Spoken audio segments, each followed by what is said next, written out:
मेरे गुरु महेश्वर शिव को मेरा प्रणाम है। इस कालखंड के प्रथम शिव के शिष्य, हम सबों के परम आदरणीय वरेण्य गुरु भ्राता साहब श्री के चरणों में मेरा प्रणाम है। शक्ति स्वरूपा माँ नीलमानंद जी के चरणों में मेरा प्रणाम है। और दक्षिण 24 परगना के बिरलापुर के इस मैदान में उपस्थित सभी गुरु भाई गुरु बहन के चरणों में मेरा प्रणाम है।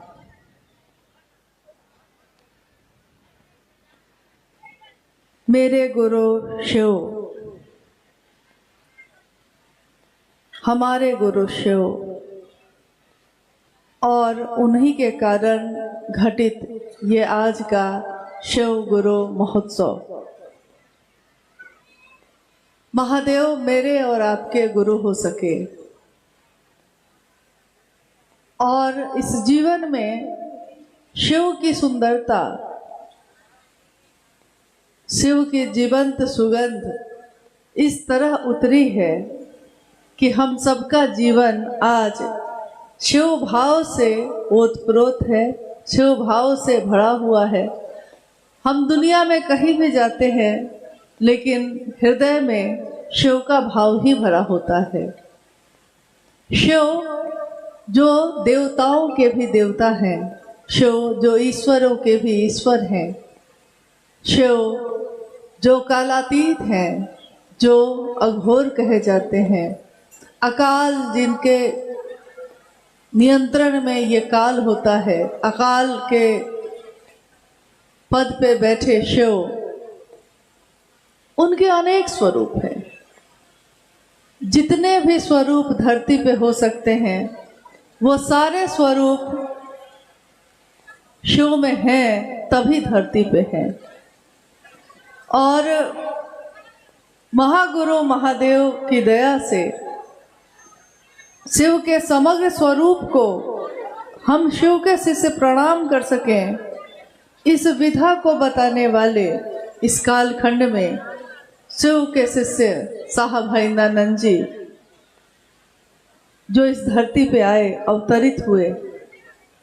धरती पे जब वो आए थे 31 अक्टूबर सन 1948 में, और पिछले 10,000 वर्षों के इतिहास में दुनिया में, शास्त्रों में, वेद में, उपनिषद में, पुराण में और अनेक साहित्य में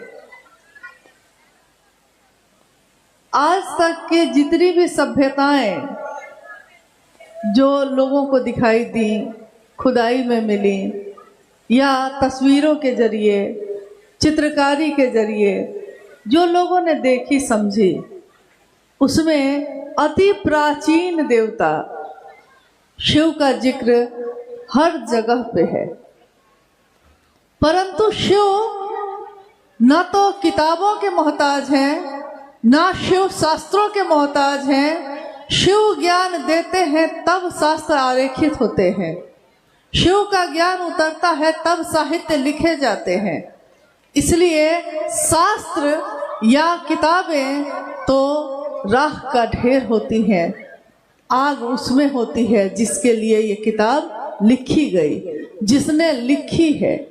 जब साहब ने आओ चले शिव की ओर लिखा था, उस समय उन्होंने यही पंक्ति कही, किताबें तो आप पढ़ लेंगे लेकिन आपको मेरे दिल के उस आग से भी मिलना होगा जिसमें ये तपिश है, ये दर्द है कि मेरे गुरु शिव जन जन के गुरु हो जाएं। और जब तक लोग इसके माध्यम से लोगों तक अपनी बात नहीं पहुंचाएंगे, तब तक ये संभव नहीं है कि शिव जन जन के गुरु हो जाएं, सबके गुरु हो जाएं। आपने अभी चर्चा में लगातार सुना, तीनों सूत्रों के बारे में भी सुना, शिव के शिष्यता कैसे आई इस कालखंड में।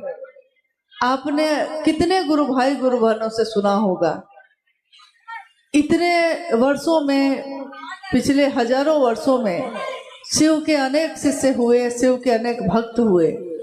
परंतु शिव की भक्ति करके उन्होंने बहुत कुछ पाया, धरती को कुछ मिला नहीं। स्वयं पूजित हुए, लेकिन धरती के लोग जो सामान्य थे, जो अति सामान्य थे, उन लोगों तक वो बात नहीं पहुंच सकी जो शिव चाहते हैं। शिव अपने सामान्य गणों से ही पहचाने जाते हैं।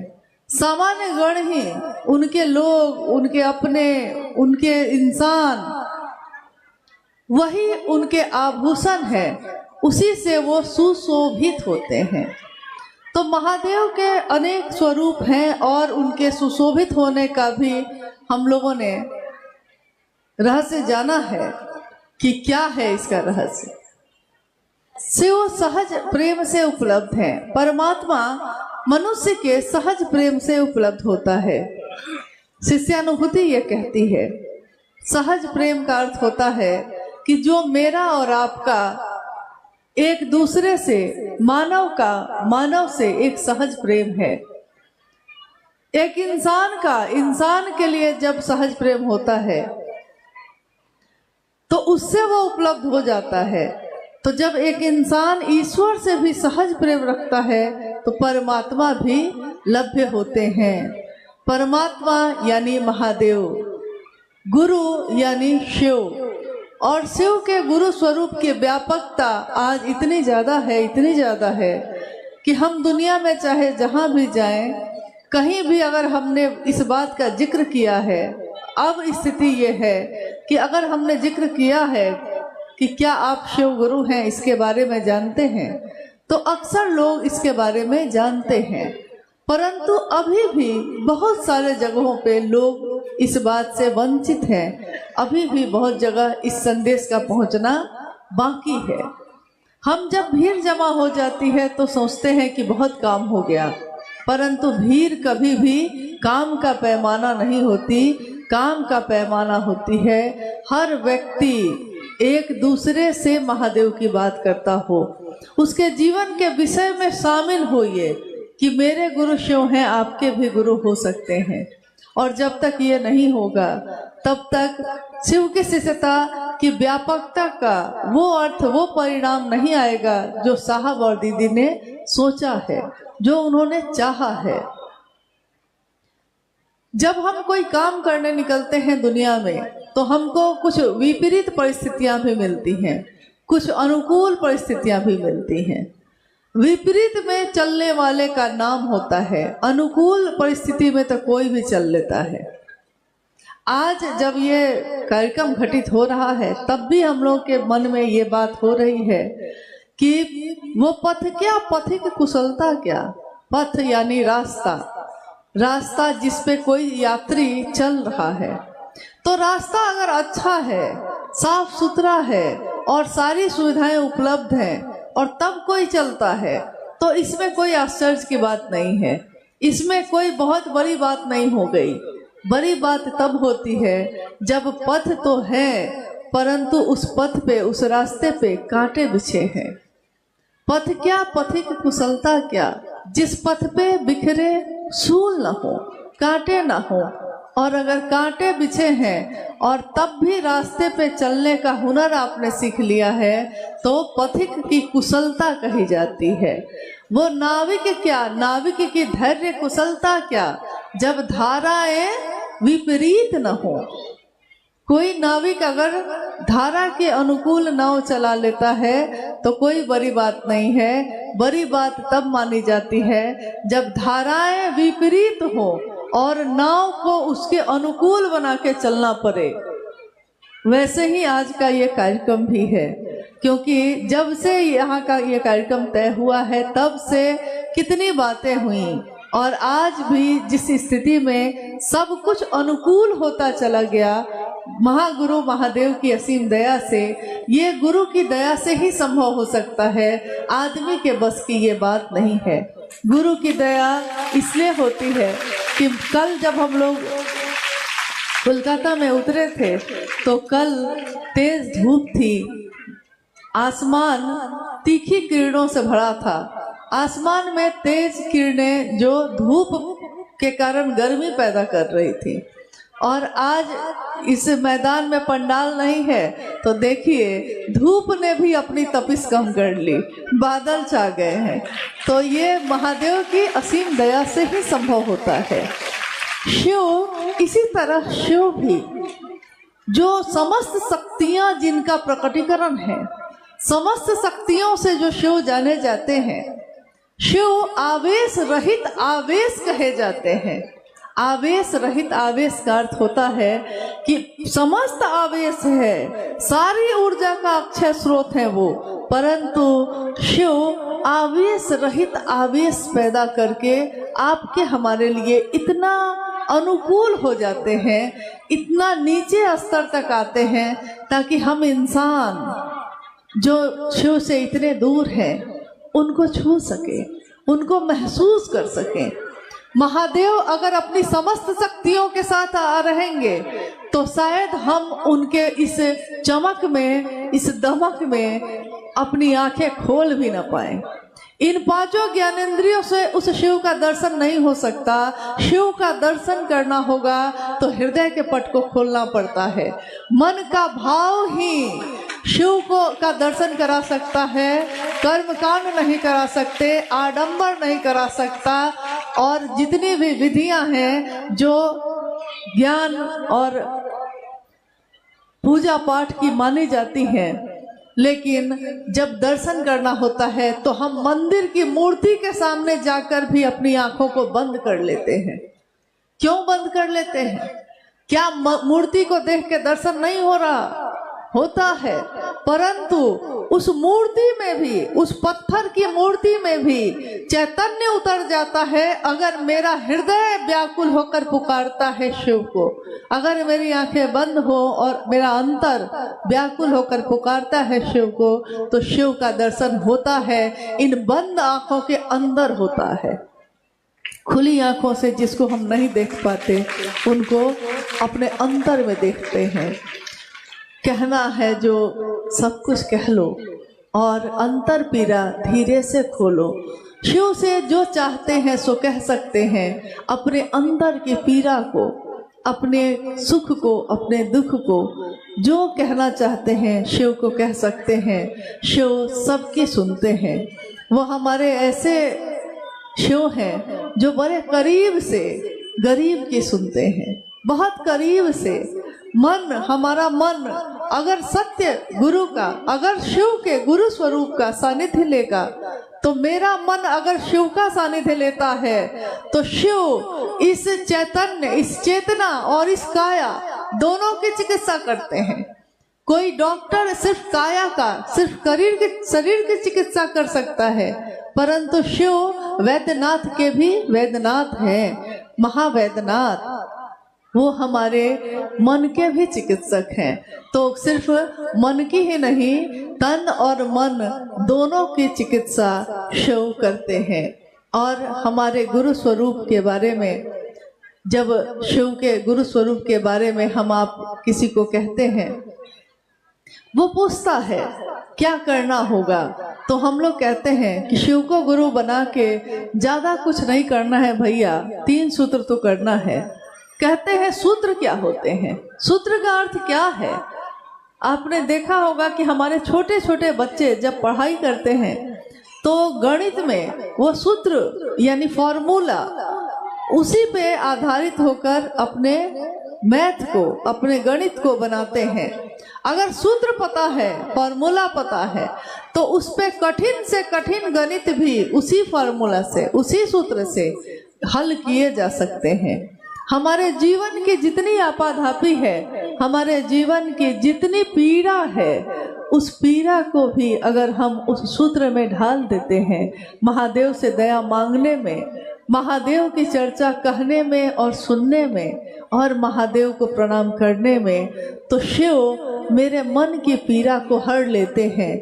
यूं ही शिव को नहीं कहा गया हर हर महादेव, यूं ही नहीं कहा गया है जागा जागा महादेव। शिव हमारे पीड़ा को हर लेते हैं और मेरे मन में अपने शिवत्व को जगाते हैं, जागृत कर देते हैं।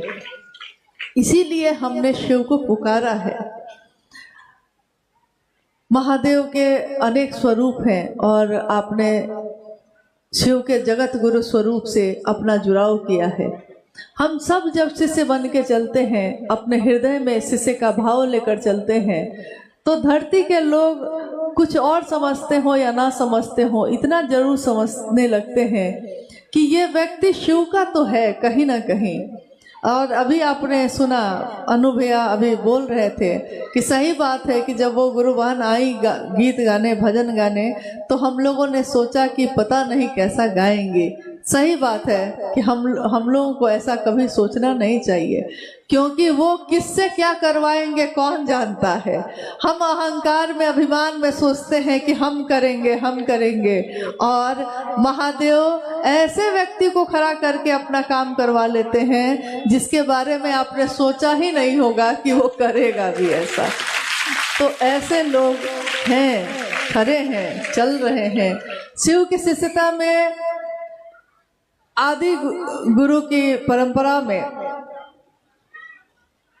बहुत सारे लोग आए और गए। शिव के भक्त भी बहुत सारे आए। आदि शंकराचार्य ने लिखा और उन्होंने बहुत भारत का पूरा भ्रमण किया। उस समय उन्होंने 4 मठ की स्थापना भी की। उनकी लिखी बहुत सारी चीजें हैं, लेकिन आदि शंकराचार्य ने लिखा कि एक युवा गुरु बैठे हैं। गौर कीजिएगा, उन्होंने गुरु के साथ युवा लगाया है, क्योंकि शिव नित्य नवीन है। सधोजात भी उनका एक नाम है। सधोजात का अर्थ होता है जो अभी अभी पैदा हुआ हो, यानी शिव कभी पुराने होते ही नहीं है। एक युवा गुरु बैठे हैं और उनके सामने वृद्ध शिष्य बैठे हैं। शिष्य वृद्ध हो जाता है, गुरु युवा ही है, और युवा गुरु भी मौन है, चुप है। और शिष्य भी जो वृद्ध हैं, जो उनके सामने बैठे हैं, वो भी चुप है। परंतु गुरु के मौन से ही, गुरु के चुप रहने से ही शिष्यों के मन का सारा संशय विनष्ट हो रहा है। शिव के गुरु स्वरूप की ये बात सैकड़ों साल पहले उनके द्वारा लिखी गई। संत तिरुमूलर ने लिखा कि उनकी सेवा करो जो शिव की सेवा में लगे हैं, और उन्होंने कहा कि ये चलते फिरते मंदिर हैं। इसके बाद जो पंक्ति उन्होंने लिखी है कि शिव के सेवा में लगे लोग जो चलते फिरते मंदिर की संज्ञा दी गई है, इसकी अगली पंक्ति उन्होंने लिखी है, लेकिन ऐसे लोगों की पहचान कठिन है।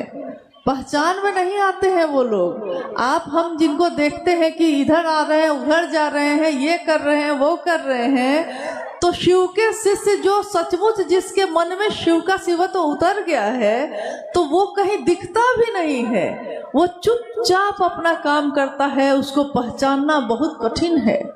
इन आँखों से देखकर पहचानना कठिन है। उसको पहचानने के लिए दिल की आँखों से देखना होगा, तब वो पहचान में आते हैं कि वो शिव का लोग है, शिव के गण, शिव के आदमी हैं। जो चुपचाप महादेव का काम कर लेता है और किसी को बताता भी नहीं, वो किसी को दिखाने नहीं जाता। आपको क्या पता कि हमने क्या किया है महादेव का काम, हमको क्या पता कि आपने क्या किया है। मैं आपको हमेशा नहीं देख सकती, आप भी मुझको हमेशा नहीं देख सकते, परंतु शिव तो हमको हमेशा देखते हैं। हम पूरी दुनिया से छिप जाएंगे, परंतु महादेव से तो नहीं छिप सकते। महादेव की आंखें तो देखती हैं, और महादेव एक आंख से नहीं देखते, हजारों हजार आंखों से वो देखते हैं, हजारों कानों से वो सुनते हैं, हजारों मुख से वो बोलते हैं। तभी तो आज हर मुख से महादेव की बात निकलती है।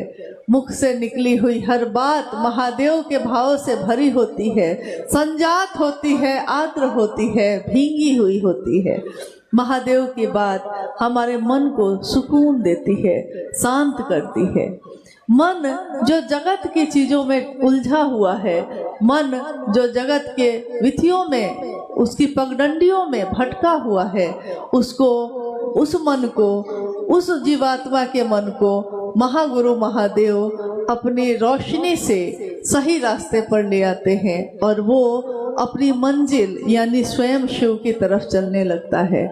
महागुरु महादेव जब जीवात्मा के पास आते हैं, जैसा मैंने अभी एक पंक्ति मैंने थोड़ी देर पहले कही, शायद आपको याद होगा, ये मेरी कही हुई पंक्ति नहीं है, मैंने साहब से ही सुना और साहब ने ही आओ चले शिव की ओर में लिखा भी। जो भी जाना है, जो भी समझा है, अपने साहब से सीखा है, अपने साहब से सुना है और उन्होंने जो दिया है उसको बस ग्रहण कर लिया है।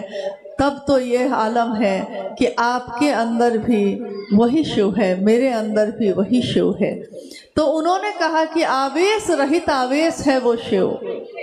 शिव गुरु के रूप में जितना आसान लगता है कि आप कहीं भी बोलते हैं उनके बारे में, आप रोड पे खड़े होके, सड़क पे खड़े होके भी कहते हैं महादेव की बात, आप गलियों में घूमते हुए, अपने घर में बैठे हुए, अपने घर की छत पे बैठे हुए करते हैं महादेव की बात। लेकिन जिस महादेव की बात आप करते हैं वो कौन है? क्या आपने जाना है कभी उस महादेव को? इतनी तपिश है उसमें, इतनी आग है कि देख भी नहीं सकते। आवेश ही आवेश है। आवेश का अर्थ होता है जैसे कि 440 वोल्ट का करंट बह रहा हो तार में, और उस तार को कोई छू ले तो उसके शरीर को राख बनने में भी देर नहीं लगेगी। परंतु उस तार पे जो 440 वोल्ट का तार है, उस तार पे एक रबर की परत चढ़ी हुई है। रबर की परत चढ़ी होने के कारण करंट नहीं लगता, आपको झटका नहीं लगता। यहाँ तक कि छोटी से छोटी ऊर्जा में भी, पतले से पतले तार में भी अगर करंट, रबर की परत उसकी उतर जाए और आपके हाथ से वो छू जाए तो इतना तेज झटका लगेगा जिसका कुछ कहना ही नहीं है। हो सकता है मौत भी हो जाए और राख के ढेर भी हो सकते हैं हमारा, परंतु रबर की परत चढ़ी है। शिव जो सभी देवताओं के देवता हैं, जो गुरु के भी गुरु कहे गए, जो काल के भी महाकाल कहे गए, काल भी जिनके आगे झुकता है, काल भी जिनसे डरता है। डर को सबसे डर लगता है, सबको डर से डर लगता है, परंतु डर को भी जिससे डर लगता है वो है महादेव।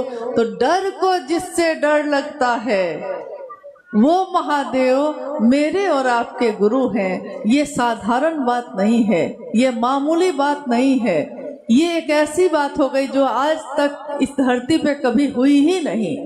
और आपने गौर किया कि किनके कारण हुई? क्या मेरे शरीर में ये ताकत है, आपके शरीर में ये ताकत है कि बिजली की करंट दौड़ जाए और आपका शरीर संभाल ले उसको? एक साधारण मानव के शरीर में ये ताकत नहीं हो सकती, परंतु साहब श्री हरिनानंद जी के मानव तन में, उस शरीर में, जिस शरीर के लिए कहा गया कि मरणशील ये काया है, अमर आत्मा है मरणशील काया, ये काया जो है, ये शरीर जो है, इसकी मौत होती है, परंतु उस जीवात्मा की, उस दिव्यात्मा की मौत नहीं होती जो उस मानव तन में रहते हैं, फिर निकल जाते हैं, फिर संचरित होते हैं। तो साहब श्री के उस मानव तन में शिव के प्राण मंत्र का संचरण हुआ। नमः शिवाय। नमः सांसों के साथ आया और हवा के झोंके के साथ आया हुआ सांस में चढ़ा, सांसों से फिर उतर गया शिवाय। नमः और शिवाय यानी शिव का प्राण मंत्र, ये किस मानव तन में आया? न मेरे शरीर में आया, न आपके शरीर में आया, ये आया साहब शिव के शिष्य साहब हरिनानंद जी के शरीर में, उनके श्वासों के साथ आया। और तब जिस तरह एक ट्रांसफार्मर में बिजली की सप्लाई की जाती है बहुत तेज, ट्रांसफार्मर जो बिजली के सारे ऊर्जा को संचय करता है और क्षमता के अनुकूल, क्षमता जिस तार की जितनी है, किसी में अगर 20 वाट का है, 20 वाट का बल्ब है तो ऊर्जा उसमें 20 वाट की ही जाती है। किसी में अगर 60 का है तो 60 का ही जाता है। अगर 60 का चला जाए 20 में तो बल्ब ब्लास्ट कर जाता है। यानी वो ऊर्जा जो अक्षय स्रोत है, मेरी और आपकी क्षमता को देखकर ही संचरित होती है, जो हम बर्दाश्त कर पाते हैं। और अगर मात्रा बढ़ जाए तो क्या होता है जानते हैं? बहुत पहले पटना में साहब रहते थे, उस समय एक गुरु भाई ने एक दिन कहा साहब से कि मैं महादेव की दया को देखना चाहता हूँ, महसूस करना चाहता हूँ। मैं चाहता हूं कि महादेव की दया कैसे होती है हमको समझ में आए। साहब ने कहा चलिए, आपकी यही इच्छा है तो यही होगा। कुछ दिन के बाद उन्होंने एक व्यक्ति से पूछा कि अमुक गुरु भाई आजकल आता नहीं है। तो उसने बताया कि जी आपको खबर नहीं हुई कि वो तो कहते हैं कि मुझको सब कुछ धुआं धुआं ही दिख रहा है, मुझको कुछ आगे दिखाई भी नहीं दे रहा, कुछ समझ में नहीं आता, विक्षिप्त की तरह की हालत में हो गए हैं। खैर साहब ने फिर बुलवाया और कहा कि दया की जो मात्रा दी थी वो वापस लेता हूँ। हंस के उन्होंने कहा उस दिन, यार दया तो मैं भी कर सकता हूँ, लेकिन मात्रा कितनी होनी चाहिए ये मुझको पता नहीं है। कभी मात्रा बढ़ जाती है, कभी घट जाती है। तो देखिए थोड़ी सी दया निश्रित हुई महादेव की तो धुआं धुआं ये जगत दिखता है। थोड़ी सी दया निश्रित हुई महादेव की तो सब कुछ लगता है आसमान में ही उड़ रहे हैं, पता ही नहीं चलता है धरती का। तो जब वो पूरी की पूरी दया अगर करने लगे तो हमारा आपका क्या होगा। इसलिए महादेव की दया भी उतरती है हमारे जीवन में, लेकिन हमारी क्षमता को देखते हुए धीरे धीरे, रे मना धीरे सब कुछ होए। माली सींचे 100 घरा, ऋतु आए फल होए। माली तो 100 घरा भी सींच दे तो क्या होगा, ऋतु आने पे ही तो फल होगा। और गुरु हमारे शरीर के, हमारे जीवन के सारे जो अवगुण है उसको इस तरह से एक सुंदर स्वरूप दे देते हैं, जिस तरह गुरु कुम्हार, शिष्य कुंभ है। गुरु क्या है? गुरु की इच्छा के अनुसार कुंभ यानी मिट्टी का वो ढेर, कुंभ गुरु की इच्छा के अनुसार जिस तरह कुम्हार अपने हाथों को हिलाता भी नहीं है और उसके मन की इच्छा के अनुसार बर्तन बनते चले जाते हैं, कभी कटोरी, कभी तस्करी, कभी कुछ, उसी तरह गुरु की इच्छा के अनुरूप शिष्य का जीवन भी ढलता चला जाता है। हम सिर्फ शिष्य भाव में खड़े रहें तो महादेव हमको अपने अनुसार बना ही लेते हैं। हमको महादेव नहीं बनना है, वो महादेव ही हमारे आपके जैसा बन जाता है। यानी वो अपनी क्षमता को इतना नीचे करते हैं कि हम उनको महसूस कर पाए। अगर शिव अपनी समग्र शक्तियों के साथ प्रकट हो जाए तो धरती बचेगी भी नहीं, तो हम देख कहाँ से पाएंगे। इसलिए उस महागुरु महादेव को हमने अपना गुरु बनाया है, जिनके कारण आज हमारा आपका जीवन धन्य है। आइए हम सब उस महादेव को अपना शिष्य भाव अर्पित करें। हम सबका मन शिव की दया की अतल गहराइयों में समाहित होता रहे, डूबता रहे। और हमारे आपके बीच गुरु भाई अमरकांत जी हैं, इनके पास कुछ जिज्ञासाएं आई हैं, तो आइए हम लोग उन जिज्ञासाओं पे भी कुछ बात करते हैं, देखते हैं क्या जिज्ञासा आई है। हेलो हेलो हेलो हेलो एक जिज्ञासा आई है, पूजा पाठ से भिन्न है शिव की शिष्यता, कैसे? पूजा, यहाँ का साउंड गए। अच्छा पूजा पाठ से भिन्न है शिव की शिष्यता। शिव की शिष्यता, पूजा पाठ का क्या मतलब आप समझते हैं? पूजा बहुत बड़ी चीज होती है। पूजा कौन करता है? अक्सर हम लोग देखते हैं कि कोई अगरबत्ती अगर दिखाने लगता है तो हम लोग कहते हैं कि भक्त है बड़ा, परंतु भक्त होना इतना आसान नहीं है। पूजा कौन करता है? जो भक्त होता है। सच्ची पूजा वही कही जाती है। और भक्त कौन होता है? कहा साहब ने कि जिसके मन में विचार आते हैं, विचार भी गहरे होते हैं, मजबूत होते हैं, तो भाव बनते हैं, भाव भी मजबूत होते हैं तो प्रेम बनता है, प्रेम भी बहुत गहरा होगा, प्रेम का चरमोत्कर्ष होगा तो उसको भक्ति कही गई। तो भक्त बन के पूजा करना आसान तो नहीं है। केवल अगरबत्ती जलाना ही तो पूजा नहीं होती। शिव की शिष्यता में हम क्या करते हैं? शिव की शिष्यता में हम हमारे विचार में भी अगर शिव आ गए हैं, अच्छी बात है, बहुत सुंदर बात है। महादेव गुरु हैं, हम भी बनाते हैं। अगर मेरे विचार में भी ये बात आ गई है और वो भाव बन जाए, विचार में भी आ गई है तो अविश्वास बना रहेगा, परंतु विश्वास होने की संभावना भी रहेगी। और विचार अगर ठहर गया तो भाव बन जाएगा। भाव स्तर पे ही गुरु से संबंध बन सकते हैं, क्योंकि गुरु भाव सत्ता है तो शिष्य भाव जब तक नहीं होगा तब तक गुरु और शिष्य का रिश्ता बन नहीं सकता।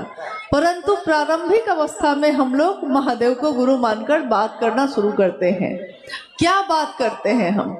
महादेव की पूजा में क्या करते हैं? महादेव की पूजा में हम क्या गाते हैं?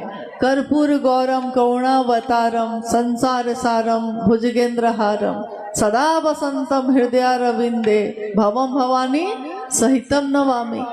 मतलब आपकी उनकी सुंदरता की इतनी बखान है और वो माँ भवानी के साथ मेरे हृदय में बस जाए हमेशा हमेशा के लिए, इसकी कामना है। कोई भी मंत्र हम जब जपते हैं, जब कोई भी आरती भजन गाते हैं तो उसमें हमारे भाव छुपे होते हैं। शिव की शिष्यता में जब हम शिव चर्चा करते हैं, किसी से महादेव से दया मांगते हैं तो अपने मन के लिए मांगते हैं, अपने शिष्य भाव के लिए मांगते हैं। महादेव को प्रणाम करते हैं तो मैं शिष्य हूँ तो मुझको प्रणाम करना चाहिए। परंतु जब महादेव की चर्चा करते हैं हम लोग तो उस चर्चा में महादेव की ही महिमा का गान करते हैं। महादेव ऐसे हैं, महादेव वैसे हैं, महादेव इतने सुंदर, महादेव इतने अच्छे, महादेव जब से मेरे गुरु हुए मेरे जीवन की पीड़ा खत्म हो गई।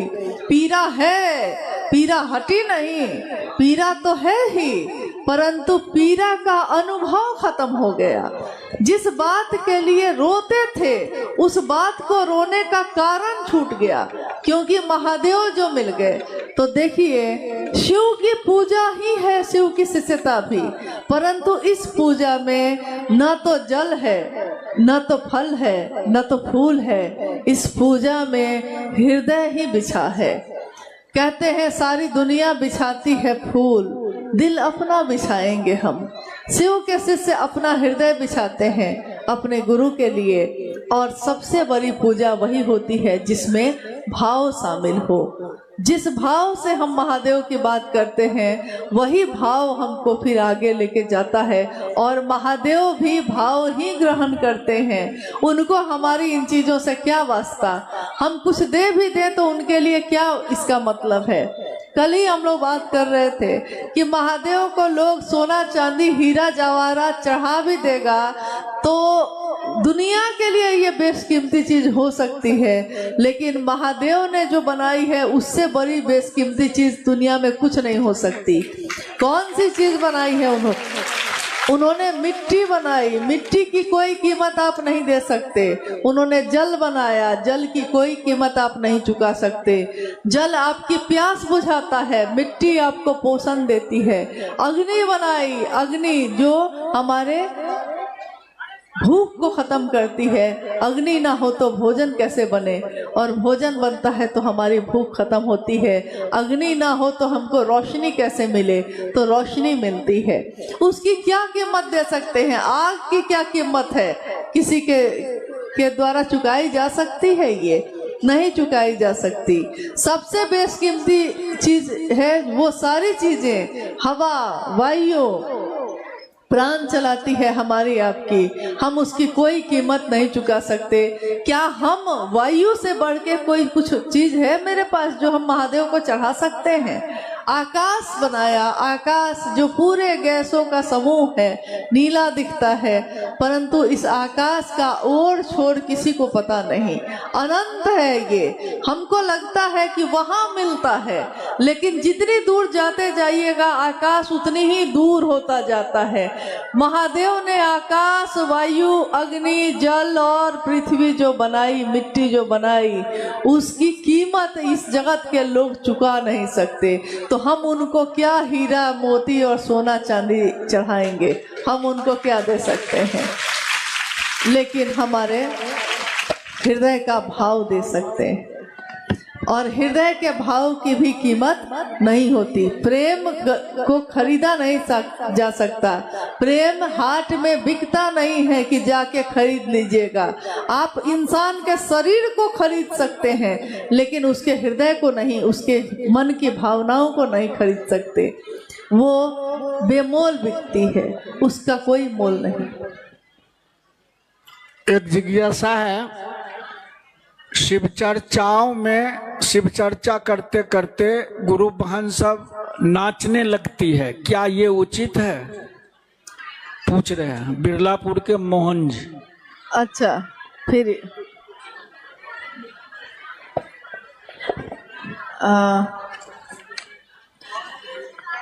बिरलापुर के मोहन जी हैं, जिनकी ये जिज्ञासा आई है कि कहीं कहीं पे शिव चर्चा करने में लोग नाचने लगते हैं, क्या किया जाए? देखिए, नाचने के लिए बहुत सारी जगह बनी हुई है। नाच घर बना हुआ है, मतलब जहाँ डांस करते हैं लोग, आप वहाँ जाके कर सकते हैं। और हमारे घर में हर दिन कुछ ना कुछ होता ही है। किसी का मैरिज डे है, किसी का जन्मदिन है, किसी की शादी हो रही है। बेटा की शादी है तो नाचिए, बेटी की शादी है नाचिए, मेरी भी होगी तो शायद हम भी नाच लें। लेकिन महादेव की चर्चा हो तो मन को ना चाहिए, शरीर को थोड़ा स्थिर रखिए, क्योंकि गुरु का जो है नाम भी होगा हम ही से और बदनामी भी होगी हम ही से। यानी शिष्य के ऊपर ही टिका होता है कि वो अपने गुरु का नाम करेगा या गुरु का नाम कलंकित करेगा। शिष्य से ही गुरु को जाना जाता है। संत की ऊंचाई नापी नहीं जा सकती, परंतु गुरु की ऊंचाई नापी जा सकती है उसके शिष्यों को देखकर। उसके शिष्य कैसे हैं, क्या करते हैं, उसको देखकर बताया जाता है कि इसके गुरु कैसे होंगे। तो मेरे गुरु महादेव नटराज भी हैं, नृत्य के भी सम्राट हैं वो नटराज। लेकिन उनका जो नृत्य है, उनका जो नर्तन है, उससे पोषण पैदा होता है। अगर शिव के थाप न हो धरती पे तो यहाँ गेहूं की एक बाली भी पैदा नहीं हो सकती। तो महादेव की थाप से गेहूं की बालियां पैदा होती हैं, अनाज पैदा होते हैं। अगर आपके नृत्य करने से अनाज पैदा हो जाए तो जरूर करिए, लेकिन ऐसा होता नहीं है। इसलिए निवेदन है कि कम से कम शिव चर्चा को अपनी मनोकामना की जगह मत बनाइए। आपकी क्या कामना है ये आप अपने घर में पूरा करिए, लेकिन जब शिव चर्चा स्थल पे जाते हैं तो कृपया निवेदन है कि ऐसा कोई कृत्य मत करिए जिससे महादेव का नाम कलंकित हो, लोग देखकर हंसी उड़ाए। ऐसा कोई काम शिव का शिष्य नहीं करता। ऐसा नहीं है कि नृत्य करना खराब है, ऐसा बिल्कुल नहीं है। नृत्य तो मन अगर झूमता है तो नृत्य करते हैं लोग, गलत नहीं है ये। लेकिन शिव चर्चा स्थल के अनुसार कहाँ पे कर रहे हैं आप? आपको हर चीज आपको मालूम है। आप जब गीत गाते हैं तो रेलवे स्टेशन पे बैठ के आप गीत नहीं गाने लगते, आप हॉस्पिटल में जाकर बाजा नहीं बजाते, आप रेलवे के अंदर ट्रेन के अंदर बैठकर जो मन हो सो नहीं कर सकते। यानी अनुशासन है हर जगह का। तो शिव चर्चा का भी एक अनुशासन है, और ये अनुशासन स्व अनुशासन है।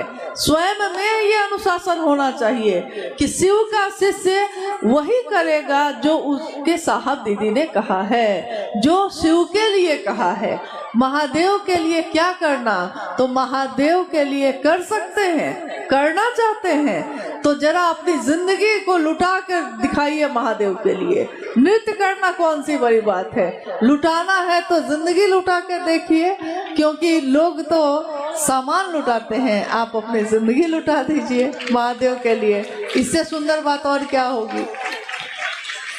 एक जिज्ञासा ये है, मंदिर के शिव, आप लोग सुनिए, बैठिए। ये जिज्ञासा अंतिम जिज्ञासा है जी। और इसके बाद आज का ये कार्यक्रम जो है समापन की ओर है, इसलिए कृपया ध्यान पूर्वक इसको सुनिए। और कार्यकर्ताओं से मेरा निवेदन है कि कृपया वो स्थिर हो जाएं। मंदिर के शिव और साहब के शिव में कोई अंतर है क्या? मंदिर के शिव और साहब के शिव में कोई अंतर है जी। मंदिर का शिव, साहब का शिव, शिव तो वही है, लेकिन हमारा जो जुड़ाव है महादेव से, अंतर उसी से होता है। आदमी तो वही है, किसी के लिए वो जान भी दे सकता है और किसी के लिए जान ले भी सकता है।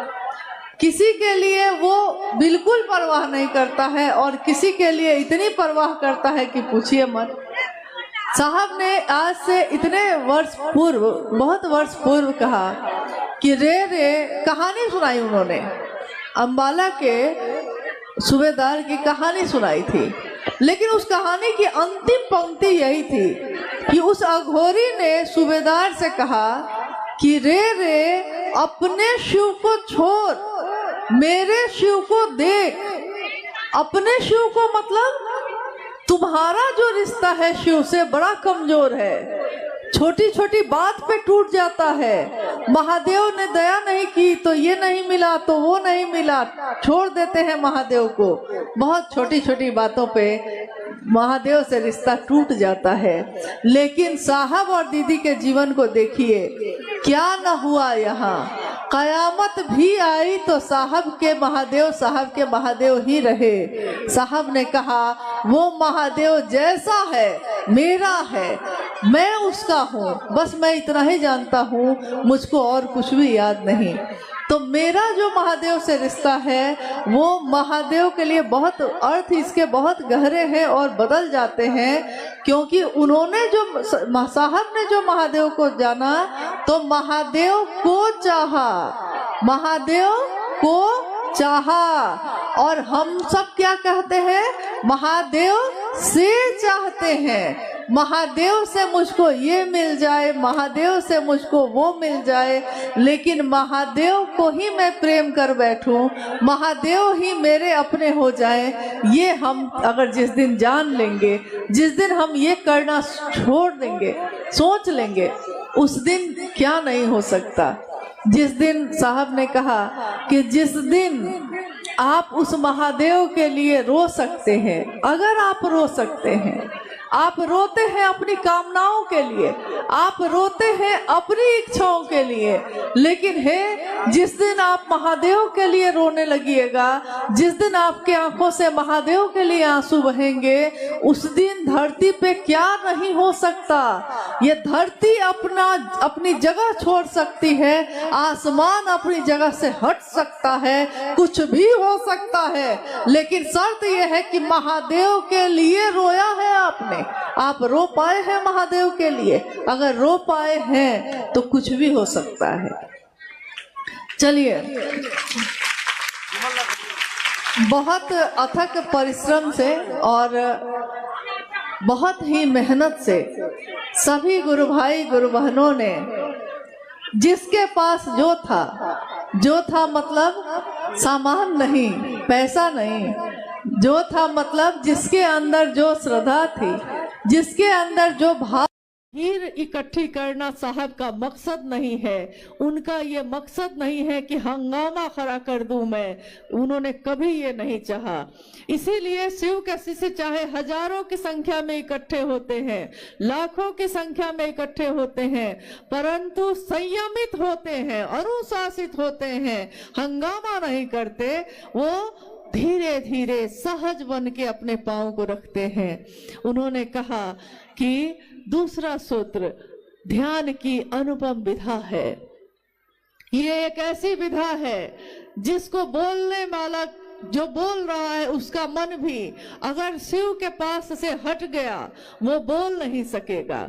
सुनने वाले का मन भी अगर शिव की परिधि से बाहर हो गया वो सुन न सकेगा।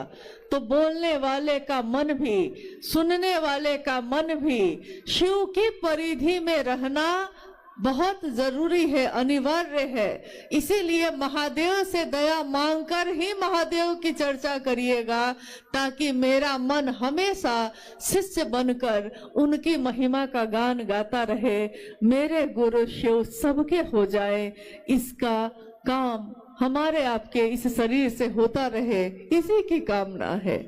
तीसरा सूत्र जिसमें साहब श्री ने कहा कि शिष्यता के भावांतरण के लिए शिव के गुरु स्वरूप को प्रणाम निवेदित करना आवश्यक है।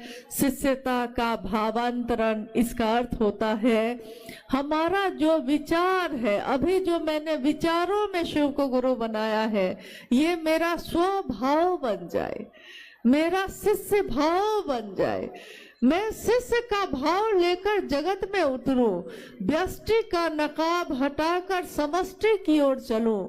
मैं जो एक व्यक्ति हूँ, मैं जो अमुक व्यक्ति हूँ, मैं शिव का शिष्य बनकर जगत में, समष्टि में, समाज में, दुनिया में उतरूं जो मेरे हृदय में है।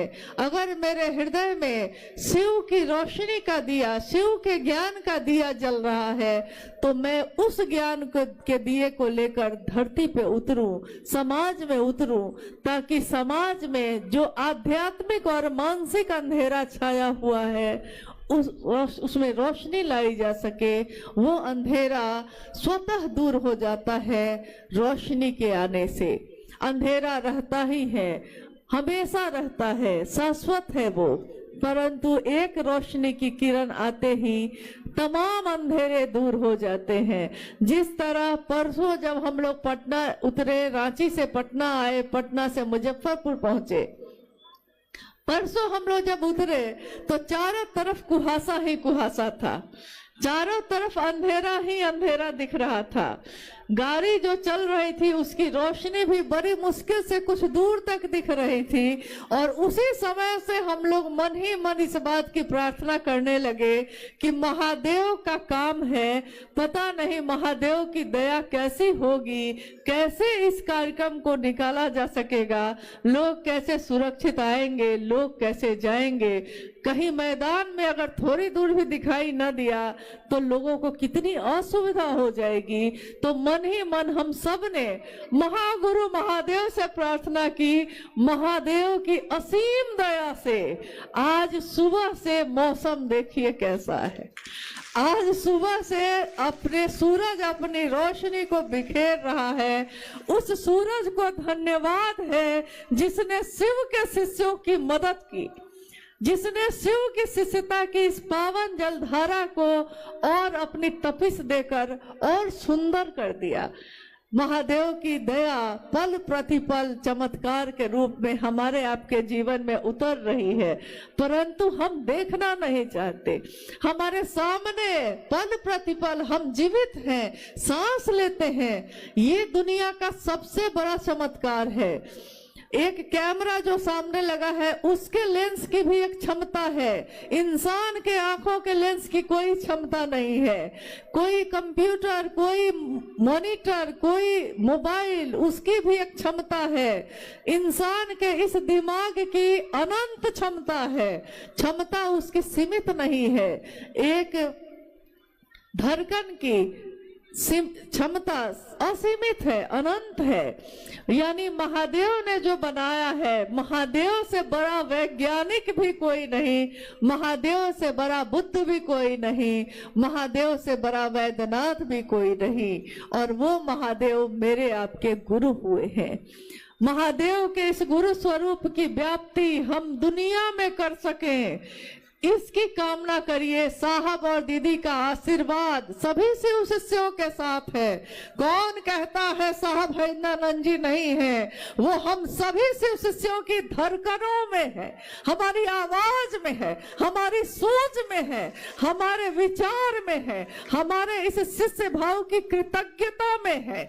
वो शिव हमारे दिल में बैठे हैं और हमारे साहब और दीदी दोनों शिव के साथ ही हमारे हृदय में विराजमान है, सदैव रहेंगे। आने वाली पीढ़ी भी उनको कभी भूल न सकेगी। आने वाली पीढ़ी, हमारा शरीर का लय होगा, आपके शरीर का लय होगा, परंतु शिव शिष्यता का लय कभी नहीं होगा। हमारी गणना है 1 साल, 2 साल, 5 साल, 1000 साल, मनवंतरों तक शिव की कोई गणना नहीं है। शिव का कोई साल नहीं, शिव का कोई वर्ष, शिव के दिन, शिव की दोपहर, शिव की शाम नहीं। शिव की शिष्यता अनवरत मनवंतरों तक, जब तक शिव है ये शिष्यता भी चलती रहेगी, पल्लवित पुष्पित होती रहेगी और विश्व में समानता, सहृदयता और शांति के सुमन को खिलाती रहेगी। ये साहब और दीदी का आशीर्वाद है विश्व के मानव को, और ये आशीर्वाद फलीभूत होता ही रहेगा। आइए, आज इस शिव गुरु महोत्सव में मैं देख रही हूं कि गुरु भाई गुरु बहन थोड़ा कष्ट में है, क्योंकि अनुमान से ज्यादा गुरु भाई गुरु बहनों की उपस्थिति है। मैं आपसे निवेदन करती हूं कि आप जहां हैं वहां स्थिर से थोड़ी देर और रहिए। थोड़ी देर अभी कार्यक्रम चलेगा और जल्दी ही हम लोग समापन करेंगे, ताकि शिव के शिष्य सही समय पे अपने गंतव्य, अपने घर को वापस पहुंच सके, सुरक्षित पहुंचे। कभी भी साहब ने ये नहीं चाहा कि शिव के शिष्यों को कष्ट हो, हमेशा उन्होंने आपका, हमारा सुरक्षित जीवन मांगा। इसलिए सभी के जीवन को सुरक्षित रखना भी हमारा कर्तव्य है। आइए हम लोग कुछ जिज्ञासाओं पे बात कर लेते हैं, अगर जिज्ञासा आई है। दीदी से निवेदन है। अच्छा, एक जिज्ञासा आई है। स्वर्णा कुमारी, शिष्ट भाव प्रगाढ़ होकर व्यक्ति के स्वभाव हो जाए, ये स्थिति सामान्य नहीं है। ये शिष्य अनुभूति में साहब ने लिखा है, ये सामान्य नहीं है, ऐसा उन्होंने लिखा। हाँ, शिव शिष्यता का भाव प्रगाढ़ होकर, प्रगाढ़ का अर्थ होता है गहरा, मजबूत, प्रगाढ़ होकर, गहरा होकर, मजबूत होकर मेरा स्वभाव बन जाए। यानी ऐसा नहीं देखा देखी नहीं, मैं नहीं कहता देखा देखी सुनी सुनाई, मैं कहता आंखन देखी। यानी मैं खुद में महसूस कर लूं, मेरा स्वभाव बन जाए शिष्य का भाव। इसी के लिए, शिष्यता के भावांतरण के लिए ही उन्होंने तीसरा सूत्र दिया है। शिष्य भाव मेरा स्वभाव बन जाए। जिस तरह मेरा स्वभाव है, मैं किसी की पुत्री हूं, मैं किसी की बेटी, किसी की पत्नी, किसी की बहू, किसी की माँ हूं, ये मेरा स्वभाव है। मेरी पुत्री मेरे पास बैठी है, मेरे मन में इसके लिए ममता फूटे, इसके लिए मैंने कोई तपस्या नहीं की। जिस दिन इसके आने की खबर हुई, जिस दिन मुझको सूचना हुई कि मैं माँ बनूंगी, मेरे मन में माँ का स्वभाव स्वतः प्रकट हो गया और स्वतः मेरे मन में ममता हिलोरे लेने लगी। तो जिस दिन मेरा मन सचमुच में समझ लेगा कि शिव मेरे गुरु हैं, मेरे मन में शिष्य भाव प्रकट हो जाएगा और शिष्य भाव प्रकट होकर प्रगाढ़ बनेगा। जब हम बार बार दोहराएंगे, जब हम बार बार कहेंगे, हे शिव आप मेरे गुरु हैं, मैं आपका शिष्य हूं, मुझ शिष्य पर दया कर दीजिए। ये जब बार बार हम दोहराएंगे तो हमारा मन सचमुच में समझ जाएगा कि शिव मेरे गुरु हैं और मेरा ये स्वभाव बन जाएगा। ये सामान्य तो नहीं है, परंतु शिष्यता की दुनिया में हमेशा असामान्य बातें ही घटित होती हैं। जो सामान्य नहीं है शिव उसको सामान्य बनाते हैं, जो सहज नहीं है शिव उसको सहज बनाते हैं। इसीलिए मनुष्य के सहज प्रेम से परमात्मा भी लभ्य होते हैं। आइए हम लोग दूसरी जिज्ञासा पे चलते हैं। आप बोलने वाली हैं? बोलिए, जल्दी बोलिए। इसमें है साउंड है। दीक्षा के माध्यम से शिष्य अपने गुरु से आध्यात्मिक अनुशासन का दायित्व ग्रहण करते हैं। कृपया समझाने की कृपा करें। जिज्ञासा है, दीक्षा के माध्यम से शिष्य अपने गुरु से आध्यात्मिक अनुशासन का दायित्व ग्रहण करते हैं। कृपया समझाने की कोशिश करें। दीक्षा के माध्यम से शिष्य अपने गुरु से आध्यात्मिक अनुशासन लेता है। दीक्षा, शिव की शिष्यता में कोई मंत्र कान में नहीं दिया जाता। शिव के शिष्यता में कोई उपासना साधना नहीं बताई जाती। शिव की दया ही शिव शिष्यता में शिव शिष्यों के लिए दीक्षा का काम करती है। शिव की शिष्यता का विचार, ये भाव, ये विचार जो हमारे मन में प्रवेश करता है, यही दीक्षा मानी गई है। और जैसे ही मेरा मन ये समझता है कि मैं अमुक व्यक्ति की बेटी हूँ, मेरा मन अगर इसको याद रखता है तो मैं दुनिया में चाहे कहीं भी जाऊं, मेरे मन में, मेरे आचरण में एक अनुशासन स्वतः उतर जाता है। लोग कहते हैं चलो वहां चलते हैं, हम कहते हैं कि नहीं, अगर मैं जाऊंगी लोग कहेंगे कि अमुक अमुक गुरु भाई जो है उनकी बेटी पता नहीं कहाँ कहाँ घूम रही थी। देखिए, पिता का भान है कि भाई नागेंद्र बाबू की बेटी कहाँ घूम रही थी, भाई स्वतः अनुशासन आ गया। एक मन में पिता की स्मृति आई तो अनुशासन आ गया। गुरु की याद रहेगी मैं किसका शिष्य हूँ, तो मैं अपने जीवन में चाहे किसी से बात करूं, चाहे हंसूं, चाहे बोलूं, चाहे चलूं, चाहे बैठूं, मेरे हर काम में एक आध्यात्मिक अनुशासन स्वतः उतर जाएगा।